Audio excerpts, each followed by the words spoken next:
Ya está con nosotros nuestro primer invitado, lo decíamos recién, se trata nada más y nada menos que del ingeniero Ricardo Villada, ministro de Gobierno, Derechos Humanos y Trabajo. ¿Qué tal, ingeniero? Buenas noches, bienvenido, gracias por estar acá. Como siempre, un gusto estar Igualmente. acá y poder charlar contigo. ¿Se impone una agenda política ya en estas circunstancias, habiendo pasado el milagro y que sabemos que después del milagro los tiempos en Salta son como más sigilosos y ahí nomás tenemos ya un proceso electoral? Sí, claro.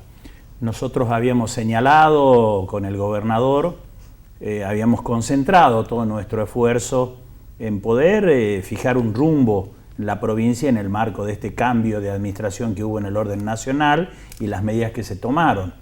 Y por lo tanto concentramos como equipo todo nuestro esfuerzo a dar certezas en ese sentido. Ya pasó el Pacto de Güemes, el Pacto de Mayo, se han firmado una serie de convenios y se han establecido rumbo. Ahora tenemos que cumplir. Tiene que cumplir la nación, tiene que cumplir la provincia, los municipios para darle respuesta a la gente. Pero bueno, también habíamos señalado que correspondía en el marco de la reforma política que nosotros iniciamos allá en el año 2020, que fue un compromiso del gobernador respecto a producir un cambio en ese sentido. Tuvo su primera instancia con la reforma de la Constitución. Esto significa que, por ejemplo, 35 de los 60 municipios no van a elegir concejales en este turno electoral, y como algunos departamentos tampoco le toca elegir diputados y senadores o senadores, va a haber 3 departamentos que no van a tener elecciones. ¿Cuáles son? La Viña, Santa Victoria, y si no me falla la memoria, La Poma. En ese marco tenemos que seguir avanzando y dentro de este proceso de reforma y de simplificación, te diría, para el ciudadano, nos planteamos una agenda que tiene que ver con la eliminación de las elecciones primarias. Ha quedado en claro en los últimos 2 turnos electorales en donde no hubo paso. ¿Se va a mandar un proyecto de ley a la legislatura para eso? Sí, claramente. Como Ministerio de Gobierno estamos elaborando ese proyecto que seguramente en los próximos días será enviado a la legislatura y que tendrá como decisión algo que la mayoría de las fuerzas políticas coinciden. La verdad que la herramienta de las primarias no ha cumplido con el objetivo que tenía y que se había planteado. Cuando uno lee las versiones taquigráficas de lo que decían los legisladores en su momento respecto a aumentar la participación o fortalecer las fuerzas políticas, nada de eso ha pasado. ¿Está comprobado que eso es así o hay una variable económica que también incide? No, está absolutamente comprobado que es así, porque cuando se sancionó la ley de las PASO había un conjunto de partidos políticos, te diría que hoy por hoy son el doble. Esto ha generado una dispersión y ha generado una crisis en los partidos que coinciden todos los dirigentes. Algunos, entienden que es necesario volver a lo que era allá lejos y hace tiempo la responsabilidad de los partidos de elegir sus candidatos a través de procesos internos, digamos. ¿Eso lo fijaría el proyecto de ley? ¿Estipularía el proyecto de ley la convocatoria a los partidos a elegir sus candidatos? Por supuesto, de la misma manera que ha ocurrido en el 23 y en el 21. Pero bueno, ha pasado mucho de los 40 años del retorno a la democracia, prácticamente 30 años. El gobierno ha sido el que ha resuelto los procesos internos, primero a través de la ley de lemas. Vos sos joven, pero supo haber... Sí, que me acuerdo. La ley de lema, hubo 10 años de ley de lema. Se fue la ley de lema y vino un tiempo, más o menos corto, te diría, de internas abiertas, pero también internas a cargo del Estado, del gobierno provincial y finalmente las PASO. Entonces, como Ministerio de Gobierno hemos trabajado mucho durante este tiempo justamente con todos estos elementos, algunos cualitativos, otros cuantitativos respecto a la participación, a la situación de los partidos políticos, al tema de la caída y reaparición de otras fuerzas políticas, y por lo tanto estamos enviando para su discusión, como te digo, la eliminación de las PASO. ¿Es inminente el envío de este proyecto, ingeniero? Pretendemos que la semana que viene ocurra en atención a que también, como tú sabes, en la provincia las elecciones se realizan en el mes de abril o mayo. Eso le iba a preguntar, seguimos con el esquema Sí, de desdoblar totalmente. las elecciones Como provinciales. Diría, si anda no lo arregle, digamos. Y la verdad que nosotros tenemos un proceso ¿Para quién bastante anda? consolidado. ¿Para el gobierno? Para la gente, claramente. ¿Usted cree que a la gente le gusta ir a votar muchas veces? Lo tenemos medido, digamos. No es un proceso de muchas veces, digamos. Eliminaríamos las PASO, pero iríamos 2 veces a las urnas el año que viene. Sí, esperamos que la nación también avance. Hay mucha gente y muchos dirigentes políticos que plantean la simplificación y un montón de cosas. De hecho, la boleta única va a cambiar el sistema electoral nacional. Hace 3 años que están en ese proceso. Pero está aprobado, lo acaban Falta de aprobar. diputado, digamos. ¿Usted cree que no es factible su Yo no implementación creo para el nada. año que Yo lo viene? que digo es que Salta está, te diría, bastantes años adelanto de lo que pasa hoy en Nación. Imagínate que nosotros estamos simplificando el proceso, eliminando las PASO, y allá hay un proceso de eliminación de las PASO que ni siquiera se trató. Y a su vez, el dictamen que se aprobó en diputado de boleta única papel fue cambiado. Sí. Fue cambiado, digamos. Entonces, pero de última es una responsabilidad nacional, no es nuestra. Nosotros creemos que Salta tiene un sistema muy consolidado. ¿Qué es el boleto, el voto electrónico, perdón? Hay proyectos para transformar la boleta única electrónica en boleta única papel.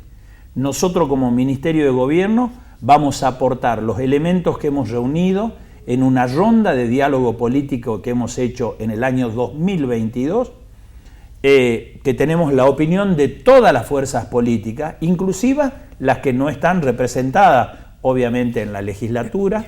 Vamos a aportar elementos que tienen que ver con un relevamiento que hicimos tanto en Santa Fe como en Córdoba, analizando los sistemas de votación, tanto por parte del equipo del Ministerio de Gobierno como de una consultora que se contrató a estos fines también, con fondos del Consejo Federal de Inversiones, que es la consultora que conduce Carlos Fara.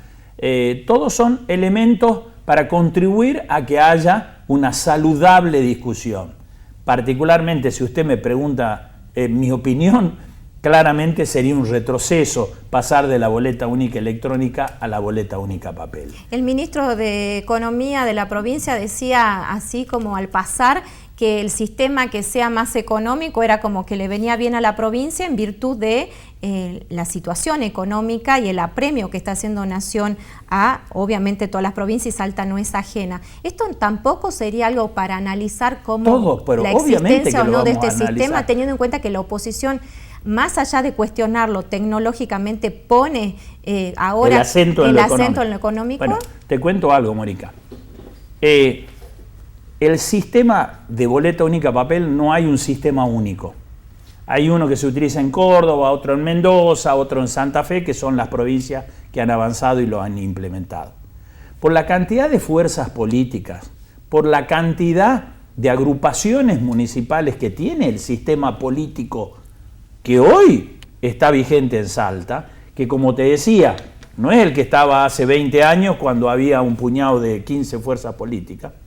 Nosotros necesitaríamos una boleta única, realmente única. Muy larga. 3 metros. La tenemos simulada. Hemos hecho una simulación porque creemos que es saludable, digamos.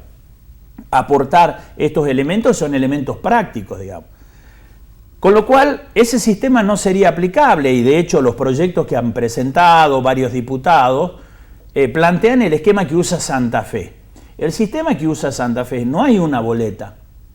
Hay 3 o 5 boletas y hay 3 o 5 urnas, con lo cual el ahorro que se produce no es tal, porque la logística de las urnas se multiplica por 5, la logística de la impresión de boletas se multiplica por 5 y por lo tanto creemos que hay que ser más equilibrados en los análisis. Pero insisto, será un proceso de discusión, corresponde a las cámaras legislativas hacer este proceso y como Poder Ejecutivo, como Ministerio de Gobierno, tenemos todos los elementos científicos, opiniones de ámbitos universitarios, de ámbitos como el CONICET, respecto a cuál es la valoración de los sistemas y particularmente te diría un consenso unánime que no hay que producir volantazos, es decir, no hay que hacer cambios abruptos, los cambios deben ser paulatinos.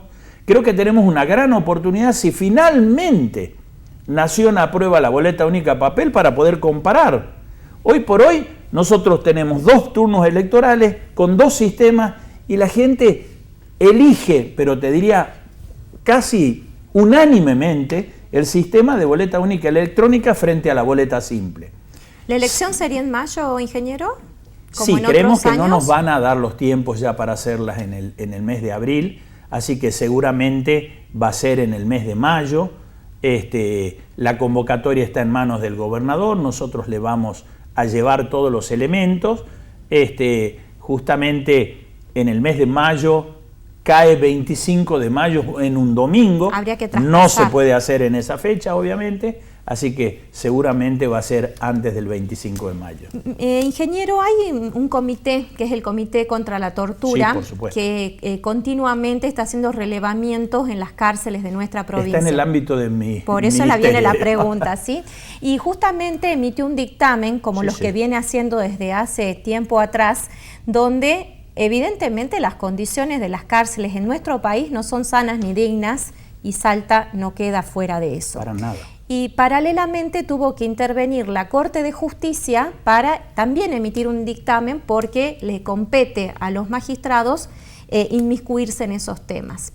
Y la observación es directa al Poder Ejecutivo. ¿Hay alguna acción en marcha para poder mejorar en la medida de las posibilidades económicas que tenga el gobierno en las cárceles? Primero, conozco absolutamente el tema, de hecho me he reunido con el comité, que es un dispositivo local que nuestra administración ha creado, porque no existía ese dispositivo local. Nosotros lo hemos puesto a funcionar, convencido que es un tema que debemos atender. Como vos sabes, nuestra provincia tiene el esquema de alcaldías que debería dar respuesta a quienes no están condenados, por lo tanto van a una cárcel, sino que están en ese proceso. Pero hoy las alcaldías se convirtieron en centros de detención permanente. Primero, la cantidad y el volumen de gente que hay, tanto procesada como condenada, es muy grande y por lo tanto la situación de las alcaldías está totalmente sobrepasada y como consecuencia lo que no debería ocurrir ocurre, que es que haya personas detenidas en las comisarías. Y esta es la observación que ha hecho el Comité Provincial contra la Tortura. La situación de los detenidos fundamentalmente en las comisarías. No solamente ha hecho conocer un informe, también hizo un informe a principios de año respecto a la situación del sistema penitenciario, inclusive de manera comparativa con otras provincias, pero ahora han puesto el acento en esa realidad, la detención en comisaría, y paralelamente han presentado una medida cautelar ante la Corte de Justicia para poder avanzar en este tema. Posibilidades de dar soluciones paliativas, te diría, obviamente que siempre hay, y es un tema que... ¿Cuál sería la opción hoy para que la gente no esté en forma permanente en la alcaldía y para que no se usen las comisarías? No hay opciones, digamos, porque no podemos fabricar una cárcel o una alcaldía, digamos, de un día para el otro. Lo que tenemos que hacer es mejorar las condiciones de quienes están detenidos en los lugares que hoy están, digamos, tanto en la alcaldía como en las comisarías. ¿Y eso qué significa? ¿Recurso económico? Significa destinar recursos de manera extraordinaria, pues está prohibido que haya detenidos en la comisaría. Pero la gran pregunta que dice, digamos, la justicia es ¿qué hacemos? Es decir, una persona que queremos procesar y demás, ¿dónde la ponemos si en la alcaldía ya no entra, digamos, más gente? Las cárceles están absolutamente sobrepasadas. Mal de mucho consuelo de tonto, dicen por ahí. Esto es una situación a nivel país. Hay proyectos para poder construir cárceles nuevas, construir cárceles que no estén, en definitiva, en los ámbitos urbanos, que estén un poco más alejadas y demás, pero lo cierto... La posibilidad de la venta de lo que es el predio de Villa Las Rosas se sigue evaluando un tema que se analizó gobierno. Con un emprendimiento. De la misma manera, nosotros tenemos un reclamo, hay una deuda muy importante por parte de Nación respecto a los presos que en definitiva son del fuero federal y los tiene la provincia, una deuda que nunca se pagó y que el gobernador en algún momento planteó decir, bueno, no nos paguen esa deuda, pero construyan una cárcel, digamos.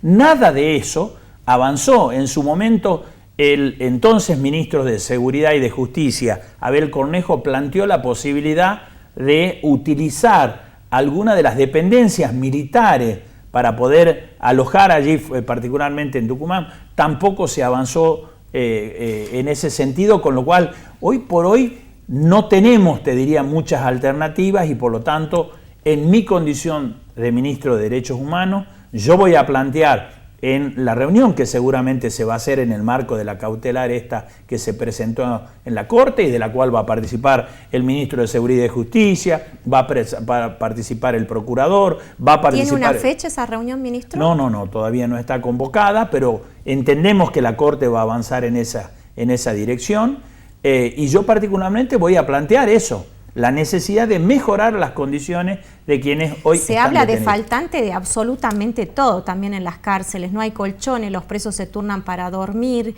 no hay insumos también de limpieza. Hay un informe claro del Comité contra la Tortura y vuelvo a insistir, para nosotros nos aflige más la situación de los detenidos en las comisarías, no tanto, digamos, la situación en las cárceles y en la alcaldía, más allá que es una situación bastante compleja, sí, pero siempre existe la complejidad de decir a qué destino recursos, destino a construir un hospital, una escuela o a construir una cárcel.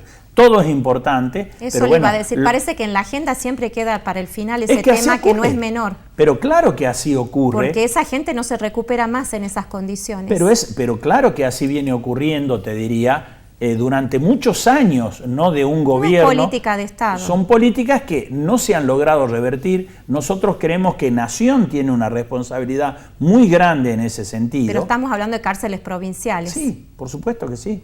Pero también Nación no lo soluciona y nos carga el problema a nosotros. Y el microtráfico también, obviamente, que generó colapsó una situación, los servicios penitenciarios. Exactamente. Entonces, es parte de la agenda, es parte de los problemas que tenemos que resolver y obviamente lo vamos a hacer. Ministro, como siempre, gracias por su tiempo. No, al contrario, gracias por la invitación. Hacemos una pausa, ya volvemos.